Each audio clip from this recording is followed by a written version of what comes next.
an urgent crisis is unfolding. Child Protective Services, CPS, an institution designed to safeguard our most vulnerable, has in many cases betrayed its noble mission. Too often, families are torn apart not by neglect or abuse, but by systemic failures and corruption. We can no longer stand idly by as these injustices continue.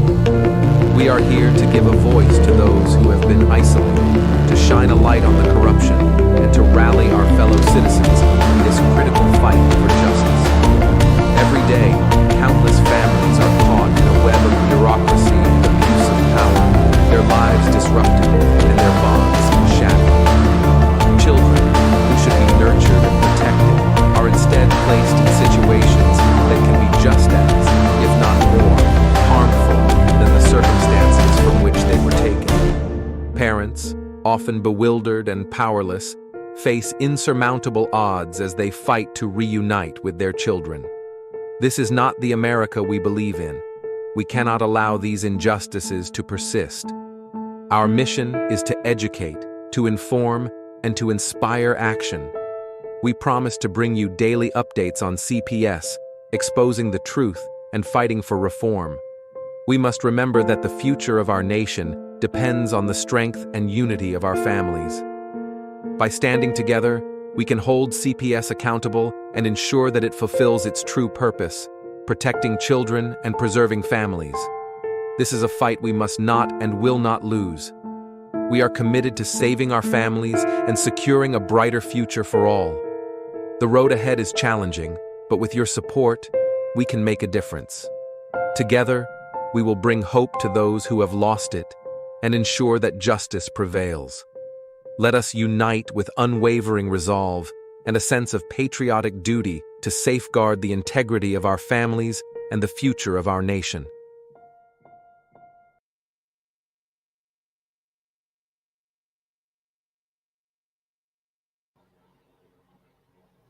Good evening. You are watching Turn the Page with Kim Page. I'm your host, Kim Page. Tonight we have a mother on the show who was visiting her husband in Alaska while he was there working. She and her son were there, and while they were there, her child was taken by Alaska Child Protective Services. Alaska Child Protective Services knew that this woman was not from the area, that she was just there temporarily, and that they did not have legal jurisdiction to take her child because they lived in another state. Yet they took her child and terminated her rights to her child. So I'm going to have Juanita brought on. Benny, would you bring Juanita on? Hey, Juanita, how are you? Hello. Sorry, everybody, for the darkness. That's okay. That's okay. We can work with it. So, Juanita, I was telling everybody a little bit about your story.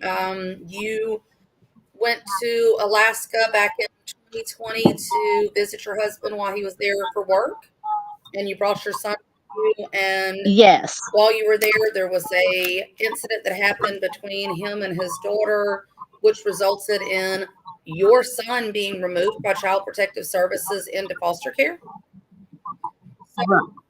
Right. And it was all falsified. So tell us a little bit about what led up to the call to Child Protective Services. I'm not really sure about that. I guess his daughter was still mad the next day and decided to go ahead and do it on her own terms, which she has always did every time she gets mad and don't get her way. So the incident that occurred was a disagreement between your husband and his daughter? Yes. And exactly, I believe you said that there were accusations made by your husband's daughter that resulted in your husband being arrested? Yes. She claimed he smacked her while she was driving, which was not true. She claimed that he slammed her in a door of the vehicle, which was not true. Um, and then there was more stuff about me that I choked him under a kitchen table back in Kentucky, which still was not true. That has been debunked in Kentucky by CPS. So she made a police report, a false police report. Now you said we were talking Right. before the show, and you were telling me a little bit about what led up to the whole situation with her. That she made allegations that he had choked you, and she and another family member forced you to go to a domestic violence Yeah. shelter. Yes. The whole okay, everybody, this is how it started out. When all they was going on, she apparently got a hold of my husband's aunt. Um, she came to pick us up, but what I was told is we were going to stay the night at the aunt's house, all of us, not not my husband. You know, he could stay at the river to cool off, whatever. But we were supposed to go to the aunt's house. Well, as soon as I got in the vehicle and started heading down the road, his aunt looked at me and said, "By the way, I know he choked you." And I was like, "Nobody choked me." And Alexis, which is his daughter, said, "Yes, he choked you so bad your eyes was rolling back your head and you was turning purple. If that was the case, then why didn't you take me to the hospital, first of all? Right. Why are you going to just throw me in a domestic violence shelter?" So you mentioned that Um, and I you confronted. mentioned that that the aunt took you to the state trooper's office.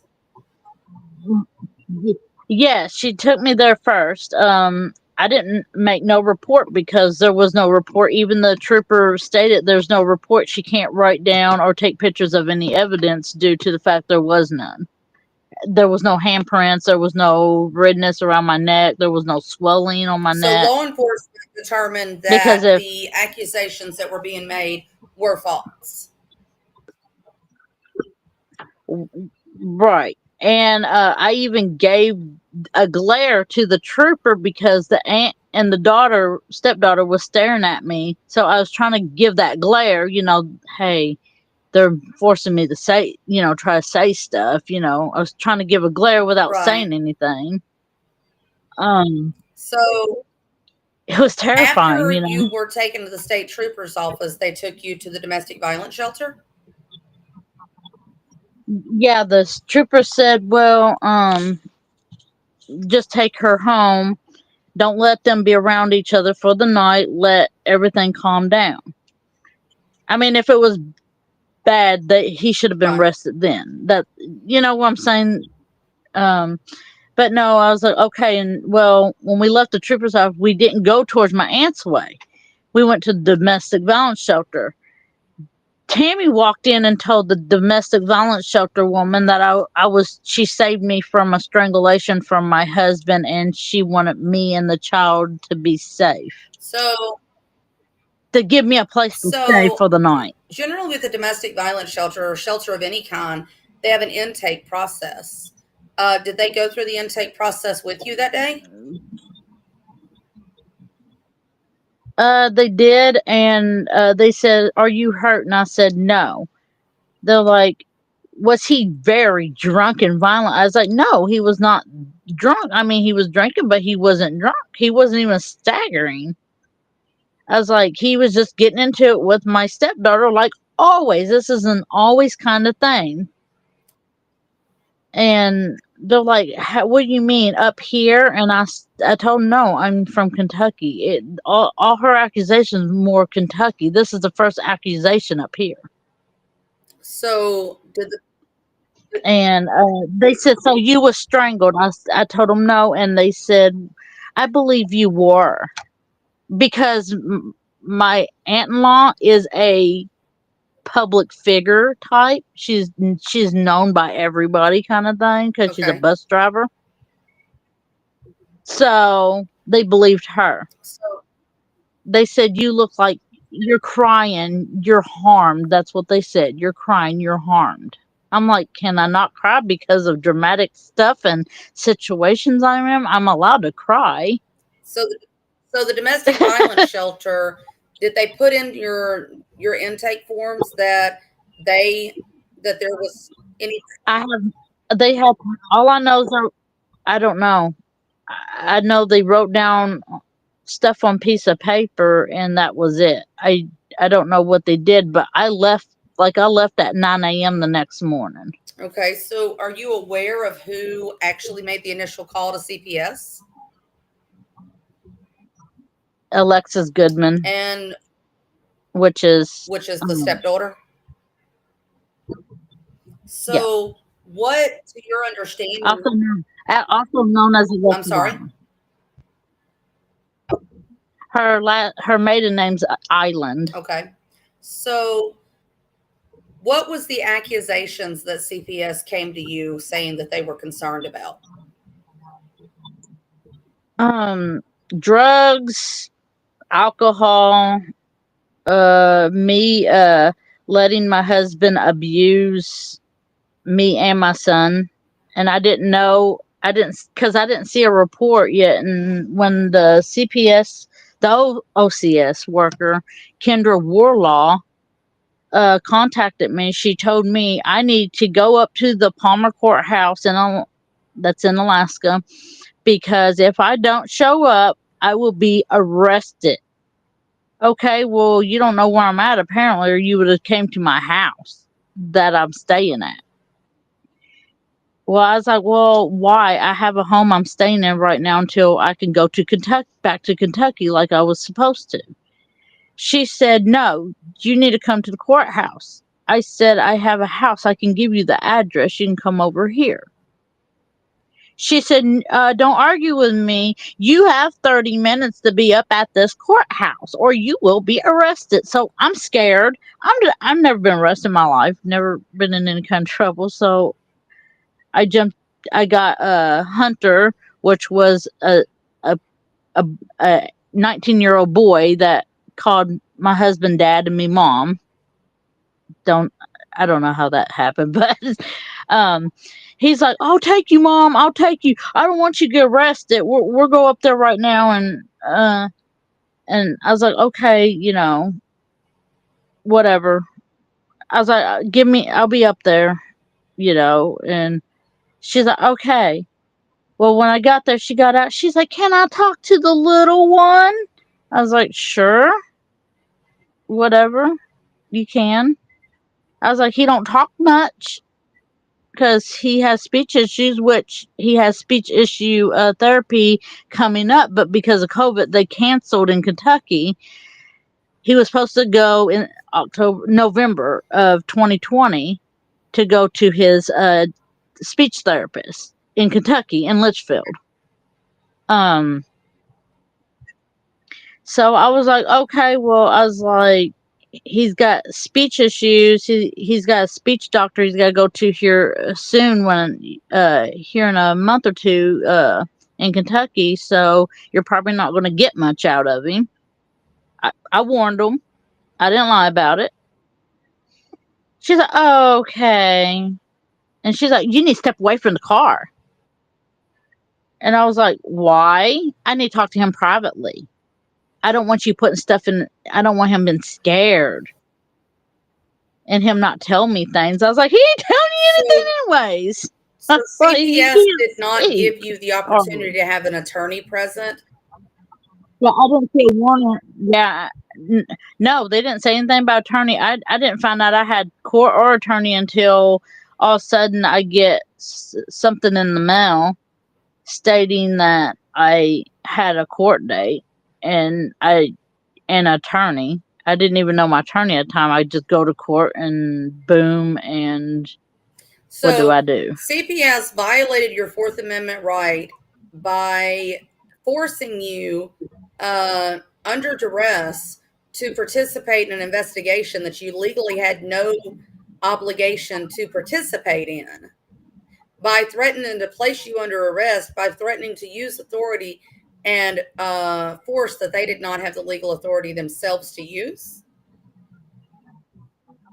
Right. And on top of that, and I looked this up, and I know this was legal. They drug test me at the courthouse. The OCS worker did. And She mouth swabbed me twice with the same swab, and it came back that I apparently did meth, and I had THC in my system, which up here in Alaska, weed is legal, so it's really dismissible. And I was like, I don't do meth. I never did this stuff in my life. So the caseworker is I don't the even smoke weed. caseworker, is she a medical professional? As So far she as I know, performed no. she She's performed a gone. medical procedure on you that was admitted into court as evidence without having the proper medical training or licensing to be able to perform such procedure. And on top of this one's gonna be a good one.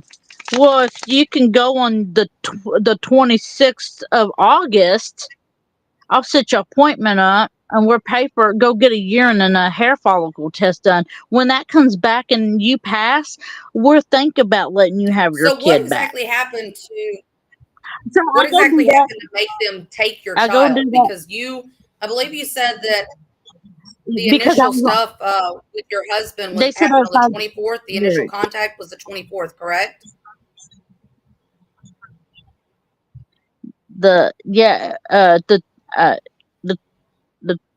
The first initial time CPS report. made contact with you was August 24th. Oh, it was on 24th, the same day. Yep, the same day. They did everything the same day, 24th of Okay, so August of 2020. They did when did they actually everything. take your child from you? The 24th. They did it right Okay, on the and spot. And they jerked him by his what did they wrist say was their reason for taking your child that day? because I'm a drug addict. They found drugs in So my they system took him because of the mouth swab. after they did the drug test. Yep. Okay. So they offered to give your child back if you went and took a different form of drug test and passed it. And what was the results of that other drug test? I passed. I have the results on my phone. You passed that. I took pictures of it. What did they then say about your child? No, I think you need to stay here and do classes. They want me to do parenting classes. They wanted me to do a drug evaluation assessment, and I did all of it. And when I did all the parenting classes, they denied what I did. What was the reason for denying it? So I've been stuck up. Oh, I don't know. I bring it up all the time. Just like here in what 2024, the beginning of 2024, we got a new caseworker named Alexandra, and she made me do all the classes again. I was like, I have all the certificates right here. That Scott Monroe, which that was the second, that was after Kendra, because it was Kendra, then Scott Monroe, and Scott Monroe is the one that gave me the websites to go to because I couldn't afford $100 and something for classes because he wasn't willing to pay. Okay, so let me stop you really quick right there and just make a note of this for everybody watching. From every state that I've seen, and I would have to verify this to be 100% on all states. Every state that I've seen, there's actually laws that says if Child Protective Services wants you to do a service, they are required to pay for that service. If they want you to do parenting classes, they have to pay for it. If they want you to do supervised visitation, they are required to pay for it. Anything they say that you have to do, it is their burden to pay for. You do not have to pay for that. So if you have a Child Protective Services worker that tells you to do XYZ service and they tell you you have to foot the bill, you need to address that in court and tell the judge that they are trying to tell you that you have to pay for it. They're demanding you do something. They took your child and they're saying you got to do this to get your child back, and they're wanting you to pay for it too. That is creating an undue burden on you. Right. So when I get in 2024, the beginning of 2024, when I get the new caseworker, and this is going on trial time and everything. She's new. She offers, she's like, well, let me tell you, she's like, she actually paid for the classes. I give Alexander props. She paid for classes, but I had to redo the same exact stuff that I already had certificate for. And I try to explain. She's like, well, those certificates ain't knowledgeable. I was like, well, then why did Scott Monroe, your supervisor now, accepted them? Did she give you any explanation? She said, I don't know. She couldn't give me an explanation. She's like, just do these. I'll pay for them. She did pay for them. Bless her heart. I will give her that. But at the end of the day, she still didn't say anything in trial or anything that I was trying and everything like that. So and I explained it, and I even explained to Alexander. I was like, I was never a resident here. Neither was my son, and never was planning was that ever on addressed in court that you were not a resident there? They no, I couldn't speak. I spoke in court in front of the judge. I said I was just up here because they let me tell my story a little bit. The judge let me talk. I even stated that I was on vacation. I wasn't planning on staying up here, and then all of a sudden he's getting took from me. And I was like, all this is false stuff that he's getting took from me on. So they didn't listen to it. In federal law, there is there's something called the UCCJEA. It's a big long name. Those are the initials.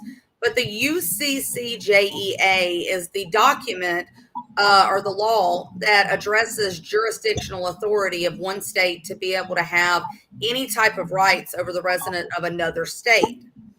The UCCJEA states that the state where the child has spent the most recent 6 months, if the child is under 6 months old, then the most time of their life, of the period of time that they're, if they're 3 months old, if it's been 2 months. So the child, where the child has been the resident for the most recent 6 months, is the state that has jurisdiction. So that means that if you are in California and you live in Georgia and you've been in California for 2 weeks on vacation, California only has the legal authority to take emergency custody, but they are required, according to federal law, to transport your child back to your home state, for your home state to do the investigation and any type of prosecution or CPS case is supposed to be done by your home state. Yeah. So did your attorney did your attorney ever address this? No. Was your They act like no, if they took him here emergency custody here, they keep your kid. And I was like, not from what I keep reading. I've read on it, and so let's go back just a little bit. You stated earlier that your stepdaughter actually made accusations against her father that he had physically assaulted you, but didn't she also make a police report that he physically assaulted her? Yep. And that resulted in his being arrested, is that right? Right. When was he arrested? I guess because I didn't. He was arrested on the 23rd of August, which was a day before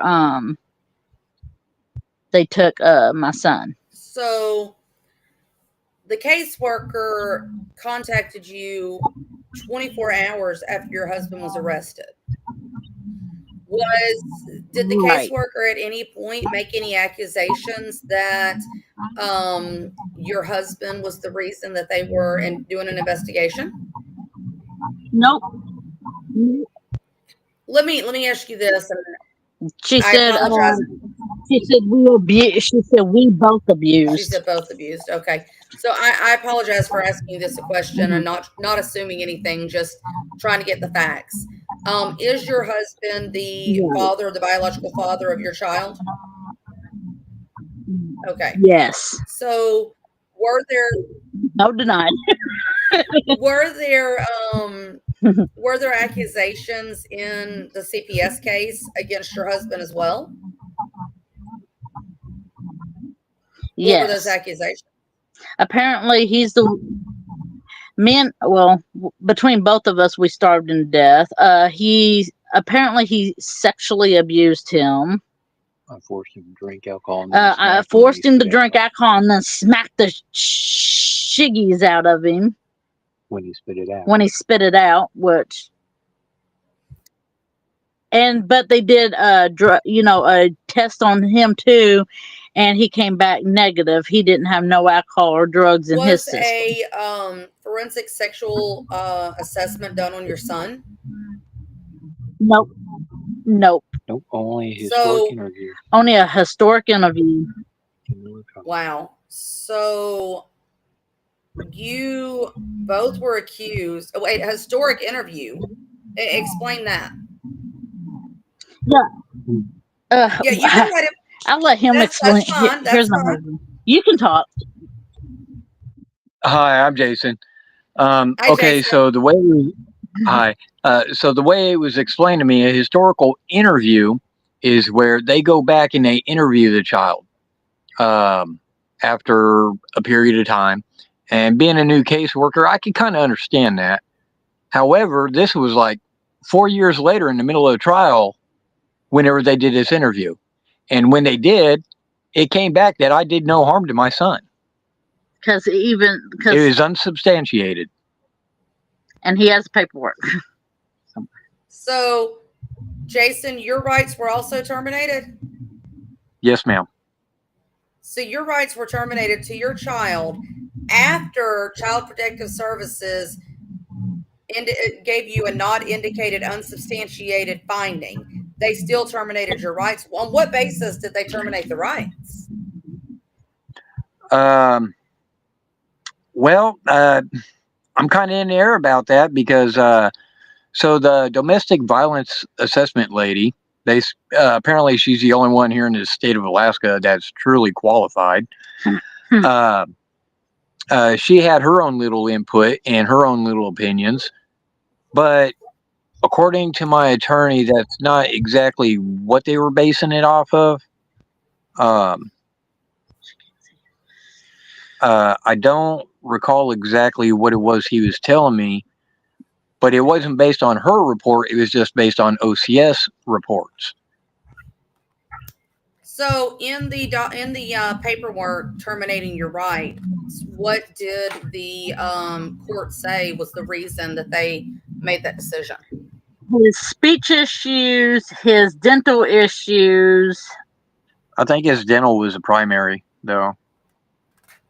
And thing is, and I'm like, and we've been telling Alaska the whole time, get all of his medical reports from Kentucky because he's been seen by doctors and everything. He's had healthy teeth ever since you all had him. Apparently, he has bad teeth, and I like to know how. Let me ask you a question. Was your son born premature by chance? Yes, 1 week. Okay, so not severely premature. No, so children who are born 6 weeks or more prematurely, there is actually I found this out with my youngest son. There is actually I'm not a doctor, so just trying to translate this from what he told me. There is an enzyme that apparently is not produced until the last 4 weeks of pregnancy. This enzyme is actually a protective coating over the teeth. And for children who are born prematurely, they are missing this enzyme. So when their teeth actually start coming out, this protective coating basically does not form the enamel on their teeth.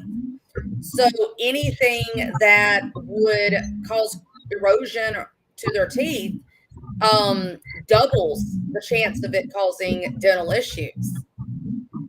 So if he has issues with his teeth, that should have been something that he had from the beginning. You would have seen it from almost the moment that he first started having his teeth erupted. Right. Well, So his teeth were really yeah, tiny and everything since we had him. okay, so that may have been the situation with his, as it may have been that he had the same situation. I found out that with my son, we were very diligent in brushing teeth, using fluoride, which I no longer use Right. because it's something we found is a neurotoxin, but we did use it whenever he was younger. And even with us using it, it still caused issues. And he ended up having to have caps put on. And I cried and cried. And the oral That's surgeon, what my son has in he caps. put his arm around me and said, "Mom, this is not your fault. You did nothing wrong." He said, "You could have given him absolutely everything 100% correct, and he still would have had this happen because this is something due to his being premature." So Right. if anybody has any issues with CPS saying that their children's teeth are an issue, you need to look at when they were born and see if they were premature, because that may be a factor in it. So you're Right. saying that they were also talking about his speech issues. What is the Yeah. your understanding, what is the reason that he has speech issues? Oh, because I was molesting him. And that's also the same reason why he had bad bowels and they were backed up, And I had bad bowels. and It why runs in he the wasn't family. totally potty trained and all that. Incidentally, he is still in a pull-up to this day. And how So old I'm is he trying to now? figure out He is now 9. 9. He's 9 years old and he's still in a pull-up. But none of Yes, this. and, Did you have and medical documentation that proved that he had these bowel issues? Not in Kentucky because he was not having bowel issues in Kentucky. nope, didn't start till up So, here. but trust me, if he did, he would have had a bowel doctor. I know a perfect one. My other son in Kentucky. Yeah, I had to leave my oldest son behind in Kentucky for this crap. The state of Alaska forced her to abandon him. You lost your rights to him as well? I did, but I can still talk to him, see him. I can get him back. They're just waiting for me to get back to Kentucky. CPS in Kentucky is working with me. Like, they're awesome with me. And we So even when trial came up, we had a CPS worker willing to go to bat. I mean, come to trial, they denied her. They said we don't want no CPS workers in here. She was wait a also minute. Who denied the Kentucky CPS worker The the ability to come? the courts, and the OCS workers up here. So the court said that you were not allowed to present witnesses? Oh, we could, but they had to be Alaska witnesses, and they couldn't be state official. and they couldn't be state officials. We even had a cop from Kentucky on our side that was willing to come to trial. And the And judge made this order. Yep. Is this order in writing? I don't know. I haven't seen an order from the judge saying. Have you gotten any of your paperwork from the court case? The only court paperwork we just got is our termination, where the courts terminated our rights. Okay, so I suggest the very first thing I suggest at this point is I got a pill. We both have a pill in. I have a pill attorney already. I haven't talked to him yet, and my husband's waiting on his appeal attorney. okay. So I suggest that you both get a copy of your record. Go to the courthouse first thing on Tuesday. Get a copy of your records. There's a lot of stuff in there that needs to be addressed. It sounds like, and it sounds like that you've got a lot of stuff in there that would be very easy to address, even at this juncture, to overturn the judge's ruling. Right. And, we were talking about his medical. Well, he needs to see a genetic specialist. which the state of Alaska does not have. And I'm going through a lot of medical issues over the last year. And so I've been very persistent trying to get I've been persistent about trying to get his medical records the whole time. And OCS has refused to give it to us. Well, I went to his doctor just before we were terminated, and I got his medical records. And there is a lot of crap in there. Yeah, and Hearsay. okay, like his vision. He's wearing glasses and an eye patch. Well, which the eye patch I understand because I just lost an eye in 2022, and he's doing it, I guess, in support of me. But the eyeglasses I don't understand because in his medical records it shows that there's nothing wrong with him neurologically to be a reason to cause him to have glasses, nor is his vision bad. He's got 20/20. But also, somewhere in his medical records, and I don't know why this is even in there because it's got nothing to do with him any way, shape, or form, but in his medical records it states, I choked a woman to death here in the state of Alaska. Oh, a woman. No name, just a woman. So, Why ain't he in jail if she's dead? In your child's medical records, you have been accused of taking the life of a woman? Yep. Yes. And where does it say in the medical records where this statement came from? Who made this statement? No, it does not, and his doctor has refused to contact me. Have you ever been accused of murder, Jason? Of murder? No. Have you ever been accused of any crime related to taking the life of another human being? No, I don't even have. As far as in a criminal court, in a criminal capacity. No, I've got. As a matter of fact, the only violent thing I was accused of was slapping my daughter, which, by the way, she was adult. So, is your attorney aware of this statement in your son's medical records? Yes. Well, after the fact. Yeah, he's aware of it, but it was after the fact. It's after trial and everything. So. Okay, so it's not something that your attorney would be able to address yet. Yeah, they wouldn't even let the attorneys have the medical records. And now that we've seen them, now we understand why, because there's a lot of stuff that the attorneys could have used that they didn't want them to use. So CPS has withheld exculpatory evidence. Exculpatory evidence, for those wondering, is evidence that the prosecution and or plaintiff, in this case, because it's a civil case, it's evidence that they know will show that you are innocent of the charges or accusations against you. That is correct. In criminal court. That is something that can actually get the prosecution themselves criminally prosecuted. It is not legal at all. So, right, Juanita, you said you've got an appeals attorney now. Have you had a chance to speak to your appeals attorney? No, I have not. I've left him emails and stuff, and nothing yet. He's waiting on one. He's got the manager, the person that hooks people up with attorneys. She's supposed to try to find a perfect one. He wants one that's a parent, not someone who's not. Correct. Right. And I definitely do, because a parent understands, hey, wait, there's more at stake. You know, what if it was my kid? Right. That's number one. Number two, the attorney that they gave her, she's not going to be able to keep him because he's Department of Public Advocacy, and I do have an attorney through DPA. Okay. And incidentally, they sent me the letter, not her. So when were your rights terminated? They were December 3rd of this year. This of 2024.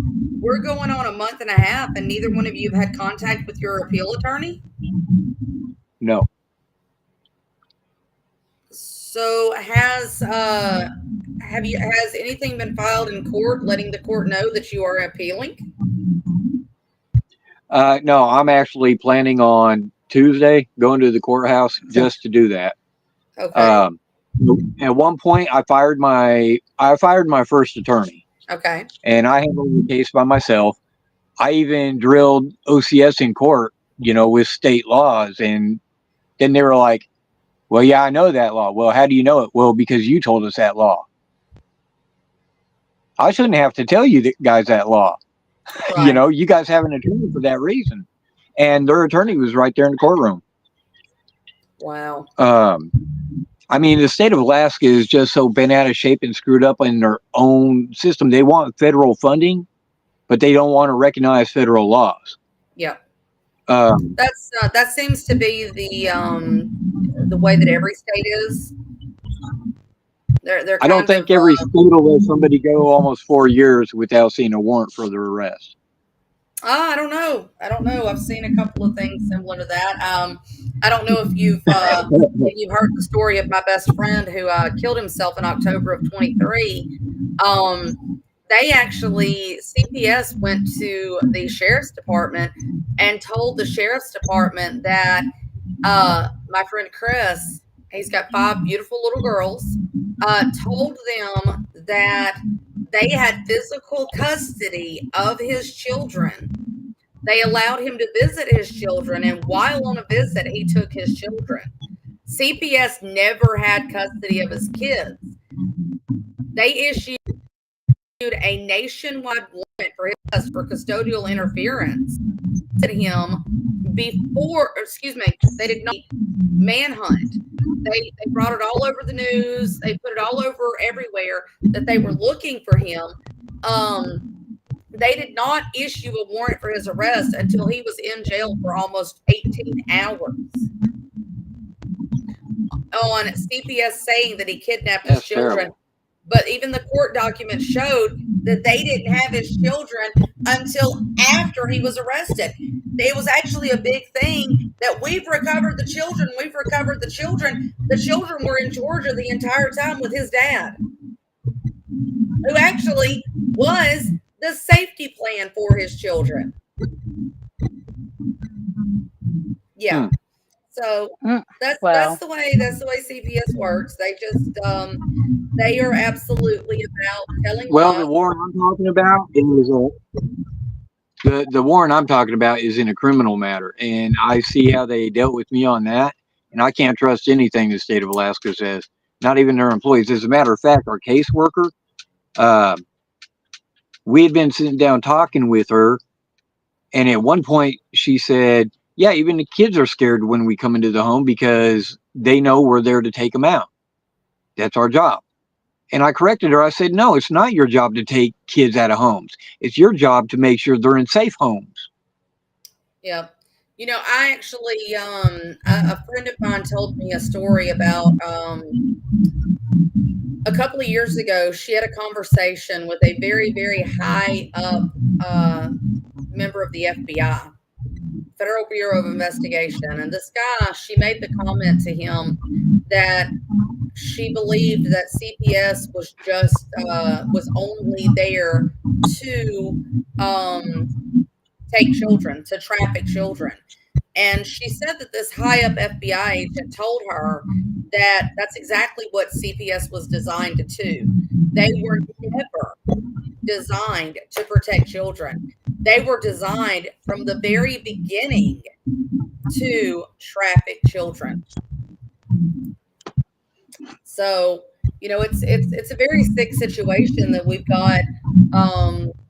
These people that masquerade as people that help you, but that's they're not doing this. They're lying to everybody in order to be able to legally traffic children or have people support them in trafficking children. So guys, we've got about 10 minutes or so before we end the show. I want to talk to you a minute about how this has affected you psychologically and emotionally. Let's just say I have to keep my bearings on from crying so much because I'm a natural depressant. So I'm surprised I survived as long as I have. But I'm hanging in there, which I have to. I'm angry, and that's my wall of defense, and I think the one reason why I'm able to cope with it the way I do is because in the last 4 years I've lost over 25 people, you know, um, anywhere from friends to siblings to my nephew. Um, it I'm so numbs sorry, me, Jason. and I hate to say it, but it's like, these life events of people dying has numbed me for this very moment. And I'm angry. So what do you do to deal with that? How do you keep that from becoming your final breath? How do you keep pushing on? Because I have to concentrate on keeping on for Juanita. I do, because last year I was diagnosed with dementia, and twice over the last several months I did think about ending it, and she was the reason why I knew I couldn't. I mean, we lost our son, and what else did I have? You know, and if I gave in, she wouldn't have nobody. I mean, she'd have a handful of people here, Mhm. but she wouldn't be back home with family. And she would give in. If I gave in, she would quit, Hi, and I can't let her quit. hi, Spanny. Hi, Athena. So, Juanita, let me ask you this. You said that you have an older child back in Kentucky, and Yeah. that CPS will give that child back to you. Yep. Why are you still in Alaska when you could get that child back? I just feel like I could fight better up here for this appeal stuff. Because I'll be scared they'll use something, oh, you just left and ran, or. So, what about the child that you have back home?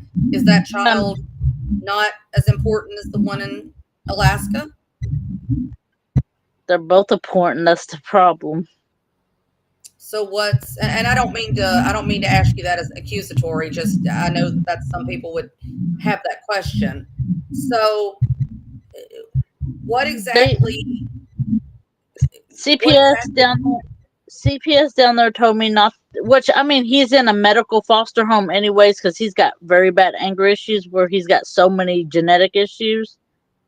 Um, so they're trying to work him out, teach him how to be properly in schools and stuff like that because he's actually physically hurt at my mom. So okay. he's in somewhere that somebody can handle that right now. They're trying. I mean, right? I know he's safe. I know he's in good So who did hands. you leave And him with? Who did you leave him with when you went up to my mom, Alaska? my Your mom, mother. yeah, And my what mom, what were the and circumstances that led to him no longer being with your mother? because he actually hurt her physically. Like he's too strong for my mom to handle, or even my papa to handle. They asked about me. They're like, "Well, can he go stay with his mom?" And they know this. They heard about the circle. I even talked to a CPS worker, and she said, "Sweetheart, look, we're taking him in. When you get back," she goes, "You fight. You get that one back. Don't worry about him. We're gonna try to retrain him, try to teach him life stuff because they're like, if he gets out there and does that when he's a full adult, he could go to jail, and them not understand." And how old is he? He is now 14, going to be 15, and but he's okay. He says he could deal. He wants me to fight to get my brother back, his brother back. And do you do He you are you still allowed to have contact with him? Yeah, I can contact him. Right now, he's off contact. He's kind of grounded because he kind of did some no nos in school. So they're and his main source is talking to us. That's what makes him happy. So it's kind of taking toys and stuff away from him. He don't care. So who's restricted him from being able to have access to you during this period? Was that Um, CPS or the fosters? the CPS worker. She said until he could get until he can get back on track and quit cussing the teachers out. The CPS worker talks to my mom almost every day and lets my mom know how he's doing, and they let him know that my mom and I are okay. Like, we're not worried about it. They stay in contact. Right. They said until they're like, until he can quit cussing the teacher out and telling the teacher no, he's grounded.